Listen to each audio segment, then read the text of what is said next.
The snow came down in thick, blinding sheets, swallowing the pine-lined road in a suffocating white silence.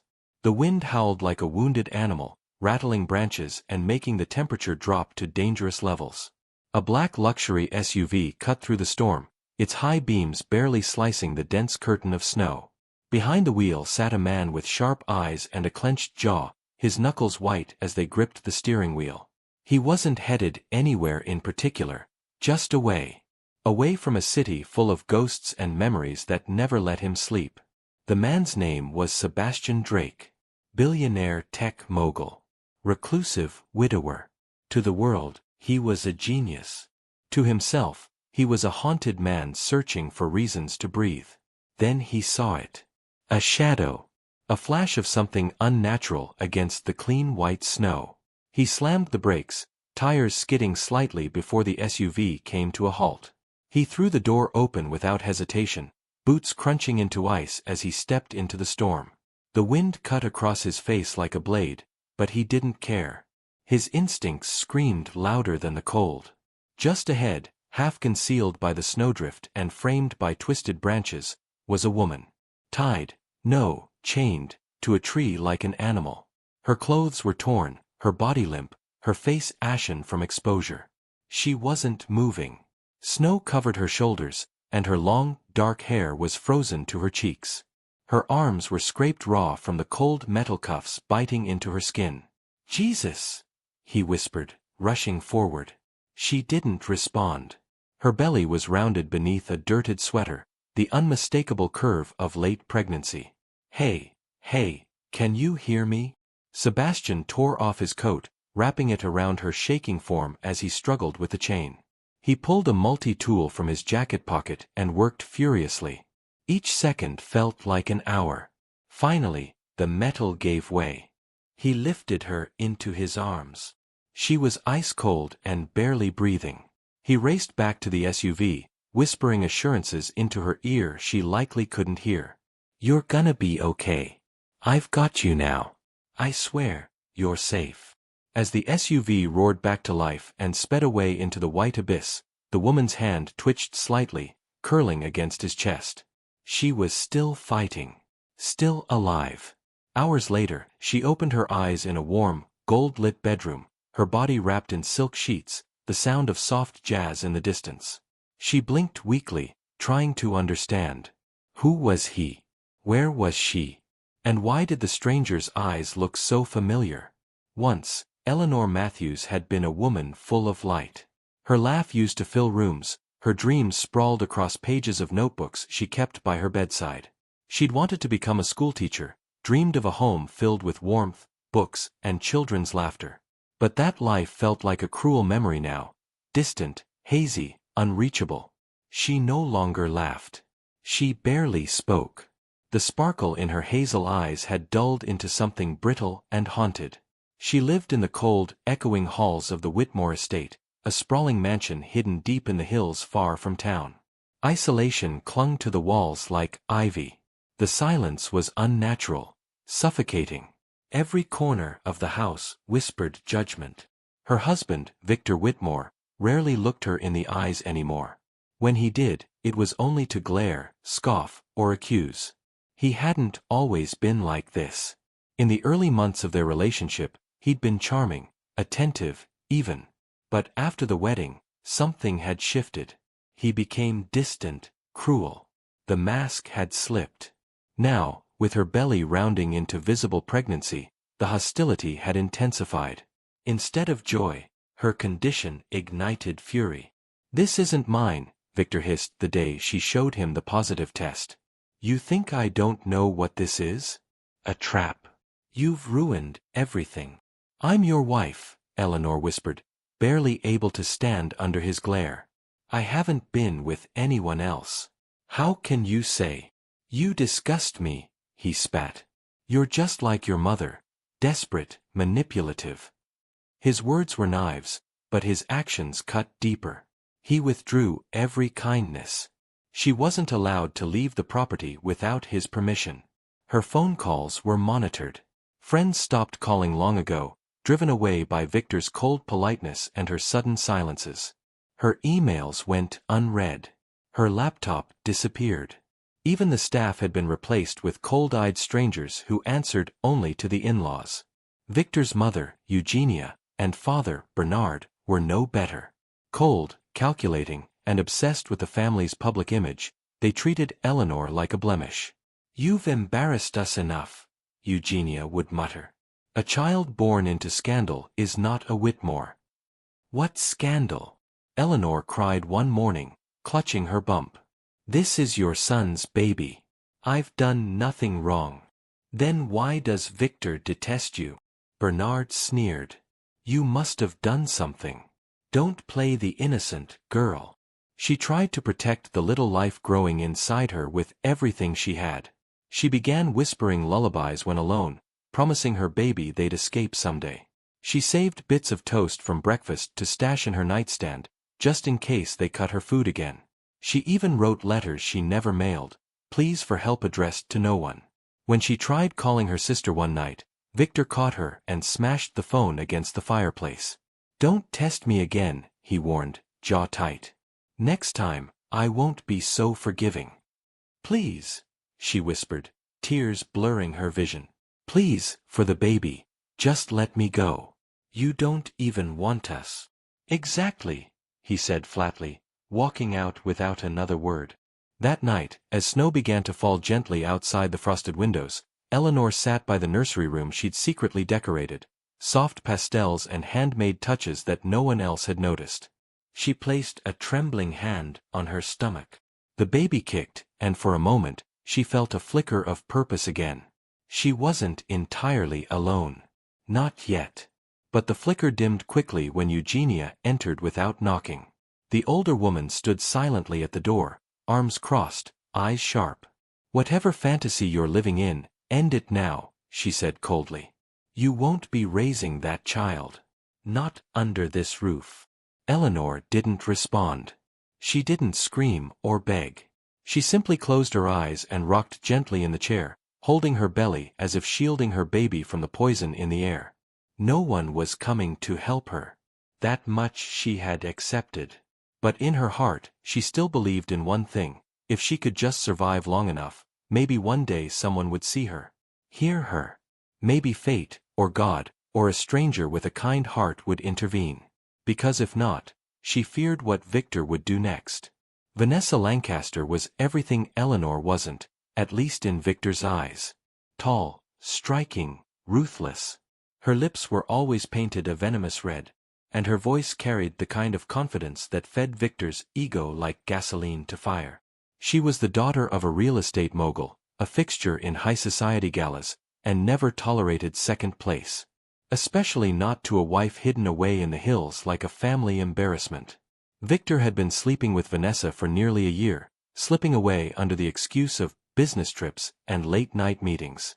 Their affair was a carefully guarded secret, at first. But Vanessa had grown impatient. She didn't want stolen hours in hotel rooms anymore. She wanted his last name, his wealth, his house. And she wanted Eleanor gone. "She's a parasite," Vanessa said one night as she lounged in Victor's downtown penthouse, sipping wine like it was blood. "She clings to you out of desperation. You owe her nothing." Victor paced, agitated. "You think I don't know that? But divorce right now. While she's pregnant. The media will tear me apart. My father's estate lawyers are vultures." Vanessa set her glass down with a soft clink. "Then don't divorce her. Remove her. Quietly. You'll never be free while she's breathing down your neck." It was a horrifying suggestion cloaked in a velvet voice, and it chilled even Victor for a moment. But then his mother's words echoed in his ears from a conversation only days before. "She's ruining you," Eugenia had said. "That girl and her bastard child will destroy our name. You think she'll keep quiet after everything? One whisper to the press, and it's over." Victor felt like the walls were closing in. He had always been in control. He couldn't allow himself to be dismantled by a weak, trembling woman and the mistake growing in her womb. He wanted freedom. Power. Vanessa. That's when the plan began to take shape. dark and silent, like a storm gathering at the edge of the world. 2 nights later, he brought Eleanor a cup of chamomile tea before bed. He sat beside her, even stroked her hair, a rare gesture of false tenderness. "You've looked tired lately," he murmured. "You should rest." Eleanor, starved for any sliver of kindness, accepted it gratefully. The drug worked quickly. Her limbs went numb. Her mind clouded. She tried to speak, but her words were slurred. Her eyes widened with fear, but she couldn't fight as Victor lifted her, carried her down the back stairs, and placed her in the trunk of his SUV. Snow was already falling when he and Bernard drove out into the woods. Miles away from the estate, deep into a part of the forest where even GPS gave up, they stopped. "She'll freeze," Bernard muttered, shivering as he looked around. "That's the idea," Victor replied, dragging Eleanor's limp body toward a tree. They wrapped a rusted chain around her waist and fastened it with an old padlock. Bernard hesitated, but Victor's expression was unreadable, ice behind his eyes. No guilt. No fear. "She won't survive the night," Victor said as he brushed snow from his coat. "By morning, the storm will cover everything. And no one will even know where to look." They left her there, barely conscious, chained like a criminal to the base of an old tree. Her breath came in weak puffs, fading as the storm grew heavier. By the time the SUV disappeared down the winding road, Eleanor's eyes were closed, her heartbeat slowing with every gust of wind. Victor returned to the mansion that night and told the staff she had run away. That she'd left a note. That she couldn't handle the pressure. And then he crawled into bed beside Vanessa, kissed her shoulder, and whispered, "It's done."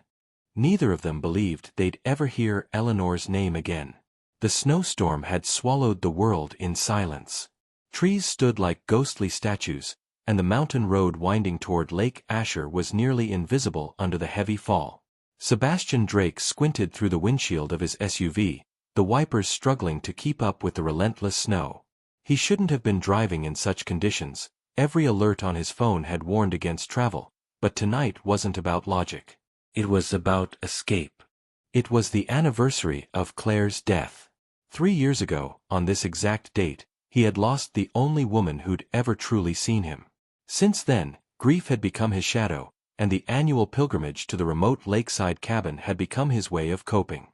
He'd built the cabin for her. Now, it was a mausoleum of memories. The road curved sharply, and the tires groaned against the ice. Sebastian gripped the wheel tighter, his eyes darting between the road and the dense white landscape. Then something strange caught his eye, off to the side, near a tree. A dark shape. Not natural. Not snow. He slowed the vehicle, leaning forward. His heart kicked. Someone was there. He pulled over roughly, the SUV jolting as it slid slightly to the side. He shoved the door open, the wind immediately biting at his face. Snow whipped into his eyes, but he ran toward the shape, boots crunching through the drifts. It was a woman. Barely conscious. Her skin blue-tinged, lips cracked, lashes crusted with frost. Her arms were bound by a rusted chain wrapped around the trunk of a pine. Her head drooped forward, long hair plastered to her face with ice. And her swollen belly. Dear God, she was pregnant. "Hey, hey!" he shouted, kneeling in front of her. "Can you hear me?" No response. He tore off his coat and wrapped it around her shoulders, then fumbled through his pocket for his multi-tool. The chain was old, corroded. His fingers worked desperately, cursing the cold. She didn't move.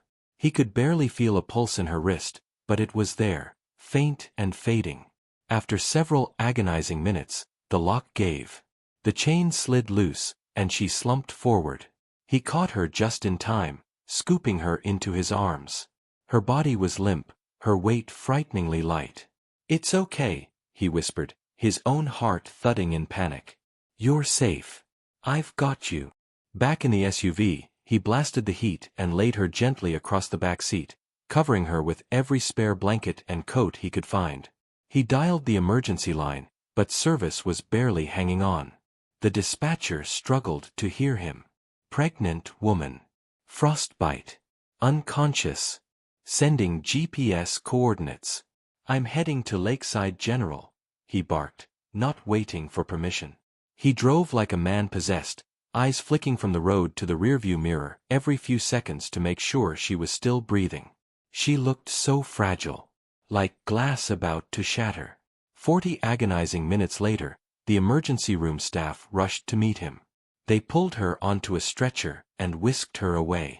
Sebastian stood in the hospital corridor, wind-burned and shaking. His breath came in short bursts, adrenaline refusing to fade. He didn't know her name, didn't know where she'd come from. But something inside him had cracked open at the sight of her, chained and left to die like nothing more than an animal. A nurse approached him 2 hours later, eyes wide. She's stable, for now. Mild hypothermia. Some bruising and early signs of malnutrition. But she's lucky. So is the baby. Sebastian exhaled a breath he didn't realize he was holding. She's waking up, the nurse added. Do you want to see her? He nodded. He stepped into the quiet room. She lay against crisp white sheets, face pale, eyes half-lidded with exhaustion and fear. Her fingers twitched slightly as she noticed him. He moved slowly, cautiously. You're safe, he said softly. I found you near the lake. You're in the hospital now. She tried to speak but coughed instead. Then, with a trembling whisper barely audible over the monitor's beeps, she managed 3 words. Don't let them find me. Her eyes fluttered closed again. Sebastian stood frozen, heart pounding. Whoever they were, he knew one thing. He would protect her. The soft rustle of silk sheets and the distant murmur of lake water against a dock were the first things Eleanor became aware of. Her eyes fluttered open to a golden morning glow streaming through sheer curtains, and for a moment, she wondered if she'd died. The air was warm, laced with lavender and clean linen. She blinked up at the high ceiling, tracing the gentle molding, before slowly shifting her gaze around the room. It was beautiful. Too beautiful. A crackling fireplace glowed across from the bed, and tall windows overlooked a vast frozen lake surrounded by snow-laden pines. A nurse sat quietly in the corner, writing something on a clipboard. Panic struck like lightning. Eleanor sat up too fast, her body aching, head spinning. Where am I? Her voice was hoarse, barely above a whisper.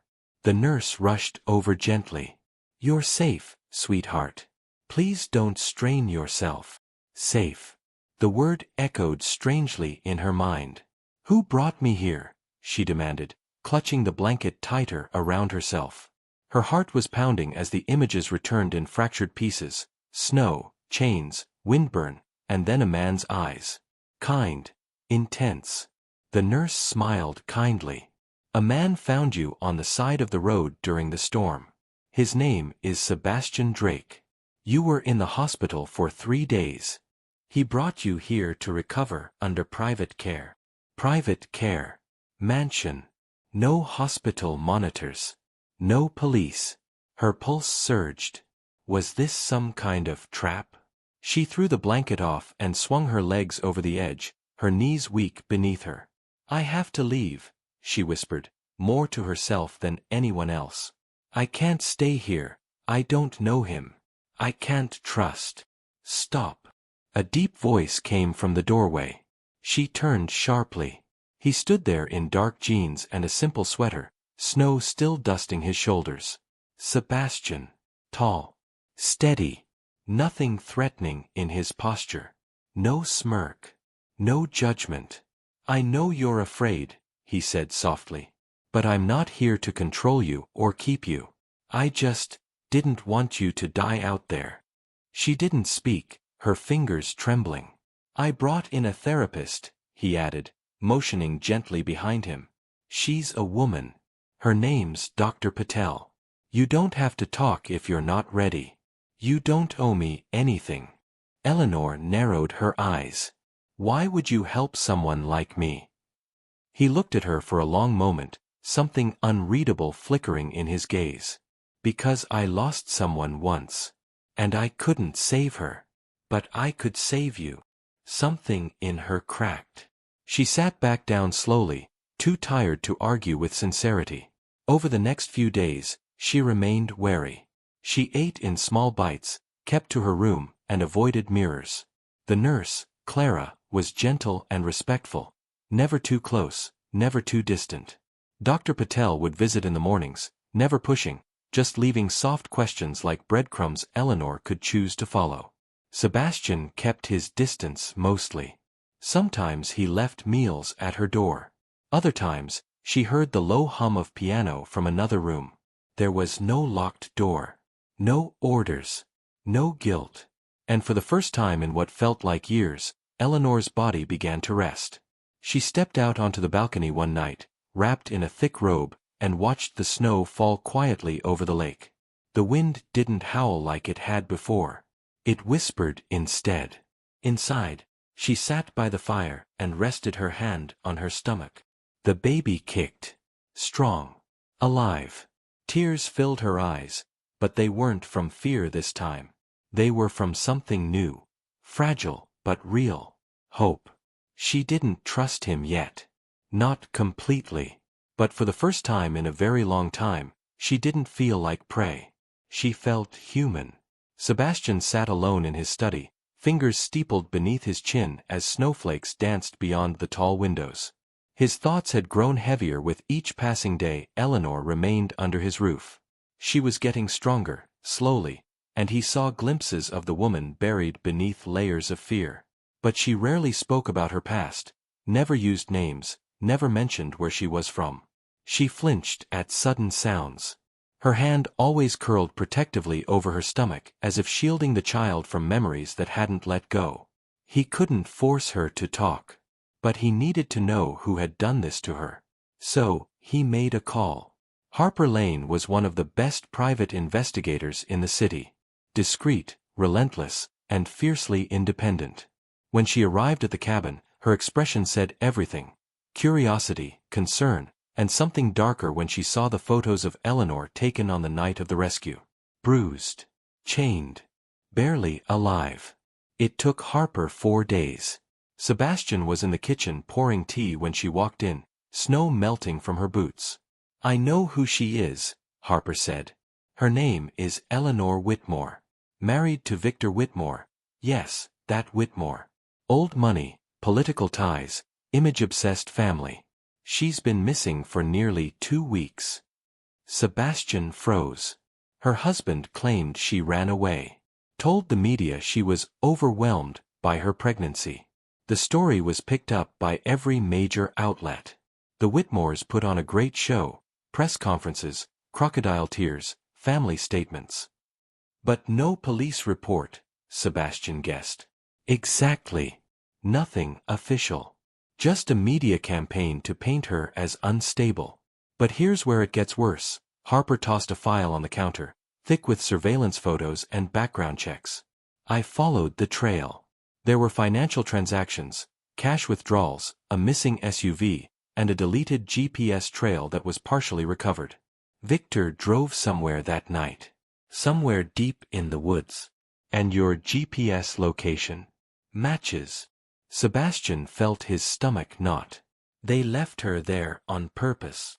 Harper nodded grimly. "They thought no one would find her."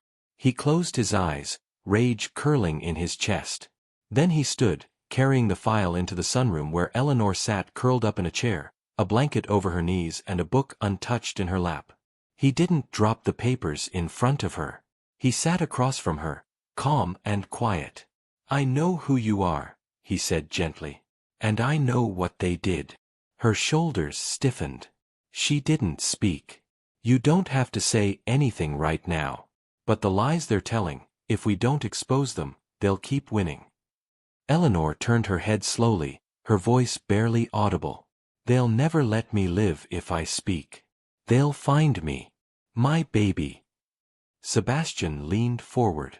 "You don't have to go back. You'll never be alone in this. But disappearing forever, living in fear for the rest of your life, that's letting them win." Tears welled in her eyes. Her hands shook. "I dreamed of running away so many times. Of escaping.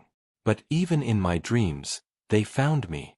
He reached out but didn't touch her, just held his hand between them, open. This time, you don't run. This time, you fight. With someone beside you. She looked at him then, really looked. Saw the pain behind his steadiness. The loss. The man who had saved her life not for glory or gratitude, but because he couldn't bear to watch another woman die. Eleanor didn't answer right away. But later that night, Sebastian found her in the study holding the file Harper had left. Her eyes were fierce through the tears. "Tell me what I need to do," she whispered.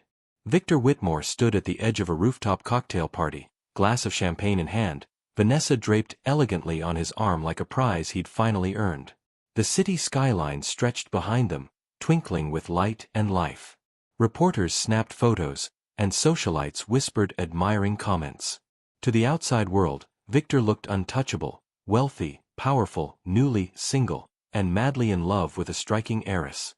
He smiled easily, letting Vanessa kiss his cheek as cameras clicked. "To new beginnings," he toasted, lifting his glass. But beneath the tailored suit and polished charm, Victor was restless. Uneasy. Something felt off. A week had passed since Eleanor's disappearance, and despite the polished statements and staged sorrow, the media frenzy hadn't died down the way he expected.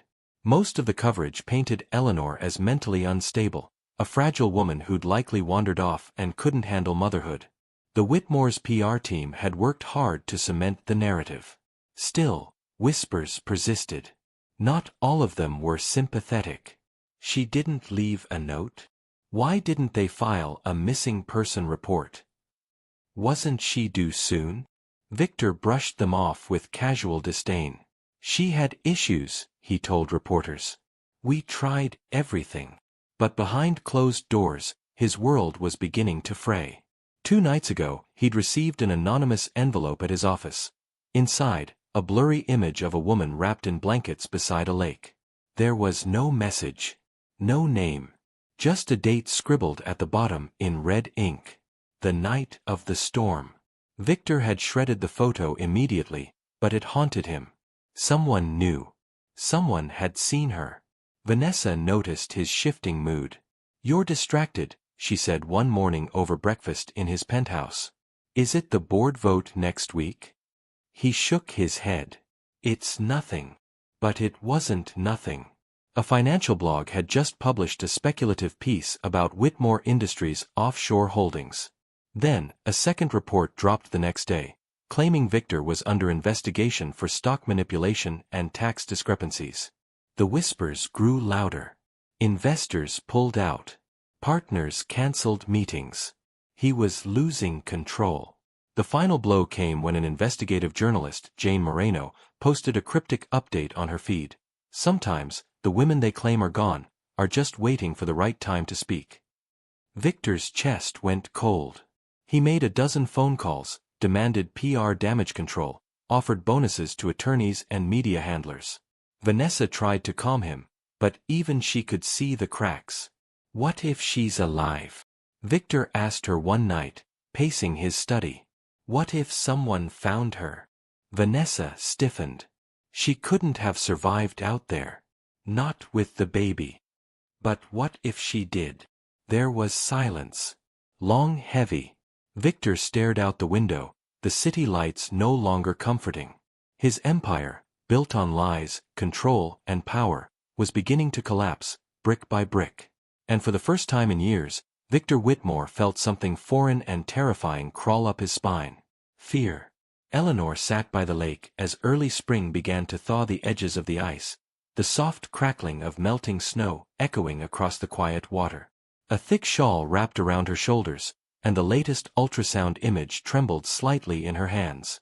The baby's tiny face, still forming, looked peaceful, protected, unaware of the chaos that surrounded her mother's world.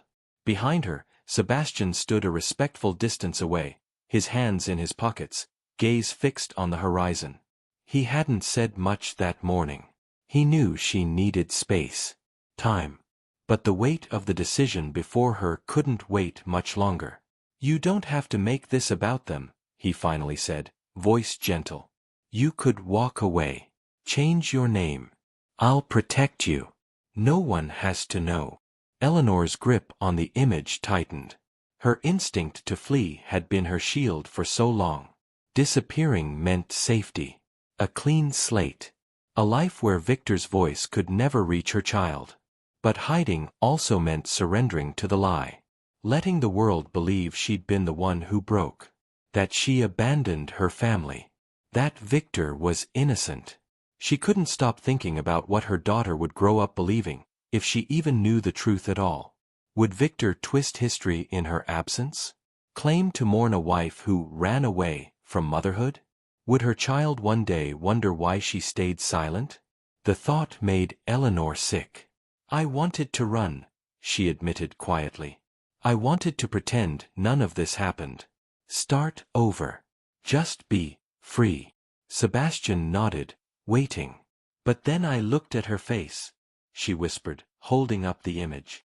And I realized if I hide, I'm letting him win. My daughter will grow up thinking her mother disappeared. Or worse, that she was weak.